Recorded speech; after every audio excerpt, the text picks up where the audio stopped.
Pepper graph masala. ஒரே ஒரு paste ready பண்ணால் போதுங்க, சூப்பரான கிராப் மசாலா செஞ்சிடலாம்.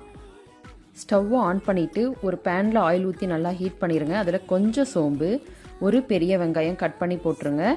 அதிலையே கருவேப்பிலை ஆட் பண்ணி நல்லா வதங்கட்டும்.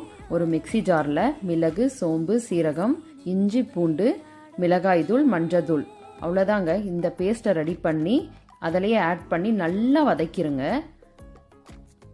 நல்லா தொக்கா வதங்கினதுக்கப்புறம் அதில் கொஞ்சம் சால்ட்டை சேர்த்துருங்க. அதுக்கப்புறம் தண்ணி ஊற்றி நல்லா ஒரு கொதி வந்ததுக்கப்புறம் அதிலையே கிராப் ஆட் பண்ணிவிட்டு நல்லா மிக்ஸ் பண்ணிவிட்டு மூடி போட்டு மூடிடுங்க. இதில் இருக்கிற தண்ணியெல்லாம் நல்லா சுண்ட வச்சிடணும்.